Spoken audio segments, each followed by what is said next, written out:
Hello, everybody. My name. Sorry, I had a frog in my throat for the last couple days. It isn't funny.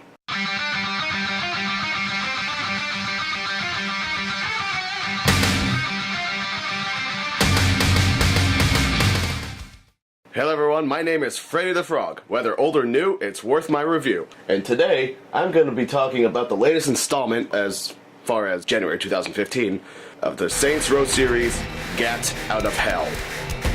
If you're familiar with the Saints Row, you know the game, especially from the third one, is wacky as shit. From becoming famous pop culture icon, Super excellent! to fighting terrorists, to becoming the cabinet that ran America, You alienated part of America. I alienated crazy people. to being invaded by aliens.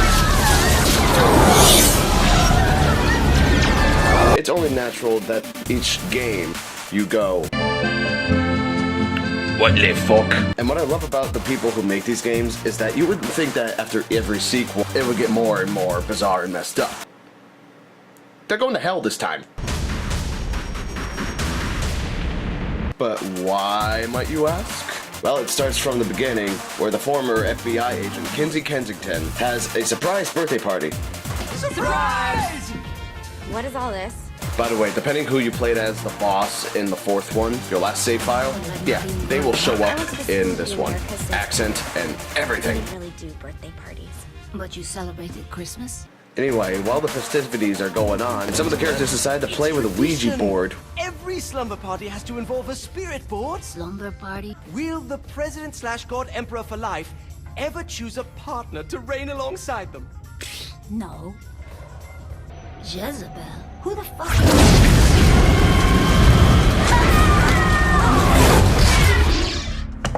And wouldn't you like to know who the board belonged to?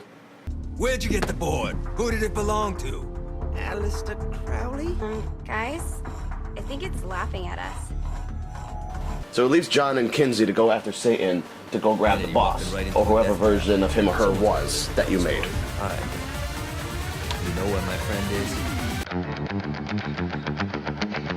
The gameplay is kind of what you expect, being a dumbed-down version of Saints Row 4. Honestly, when I first played this, I imagined like how Far Cry 3's Blood Dragon was, just a smaller version of the game, where your options for customization and weaponry are limited compared to the original, but it could still just be fun. But this game almost had no customization.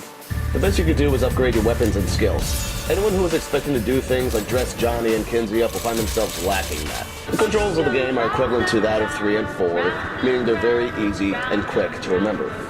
The interesting guns are easy to figure out and pull out, such as crossbows, a lazy loft chair, and a flaming skull, which is kind of a DLC thing. Also, each power that you get is relatable to one that you can see in 4. They just call it something else. Like freezing in Saints Row 4, well, now it's stoning people. But one thing in Gat Out of Hell that might get monotonous after a while is your ability to fly. Well, it's nice to be able to do this since we wish we were swallows out at sea, at least once out in our life. It might take some time to get used to. And there are a lot of activities that require you to get actually, just not suck at it. Like Hellblazing, where you have to get to the finish line, touching green shit to make your character go faster. And Soul Saving, where you have to fly and save a bunch of guys who fall to the ground and disappear. Because, hell.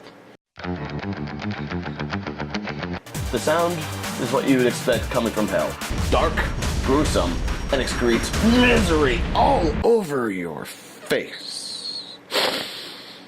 But you hear the same music over and over again, and the other ones you can listen to the radio and even choose your own mixed tapes.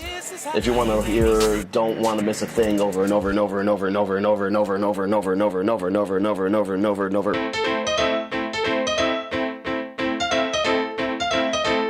and over and over and over and over again. But you can only find dialogues about hell all over the area, and if you want to listen to those repeatedly, the only audio that you'll find around hell is dialogs about hell. Each talking about how each of the sinners had to go deal with whatever in hell, etc., etc., etc. But it's just not the same as listening to music. You have a But the receptionist. dialogue is done well as usual, coming from the actors of the Saints Row universe. And the sounds of the guns and weapons would definitely fill in the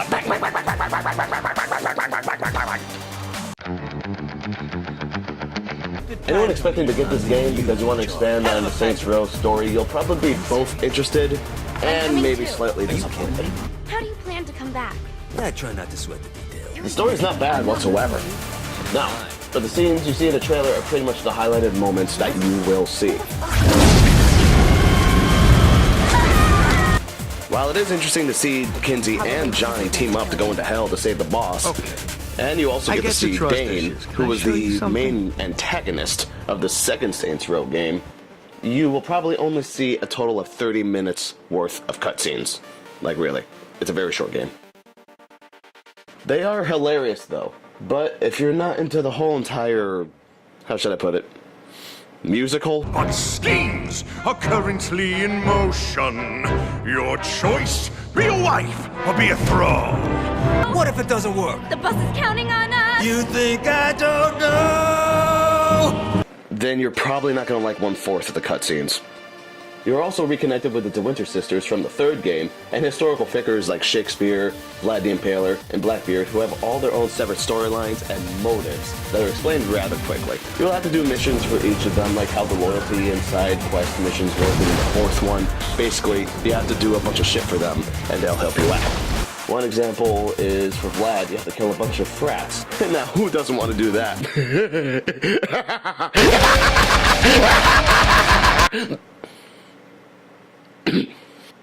And I think the most interesting thing about the story is when you beat it, you actually get to choose between 5 endings. Each one is only under a minute long, but some of them are actually a good gateway into maybe a possible next Saints Row game. Isn't it fun deciding the future? I already had too much to drink. Should I finish this? I got my college degree in assology.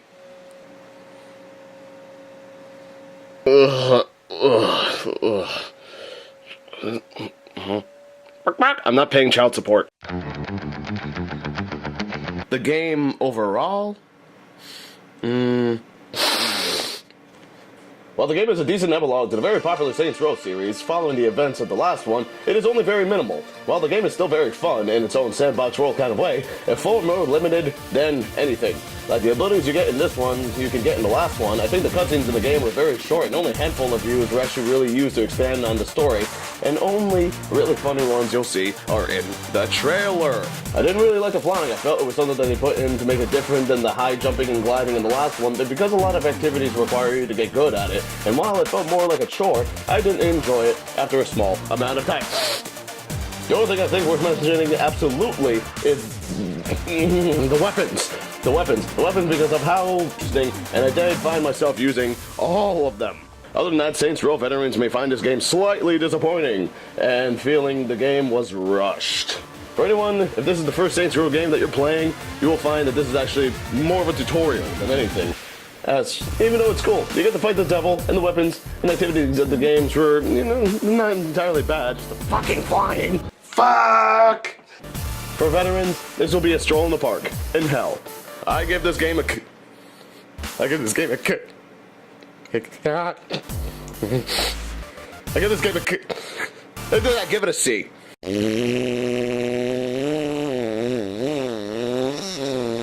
Anyway, thank you for watching my review. I am Freddie the Frog, and until the next episode, ciao.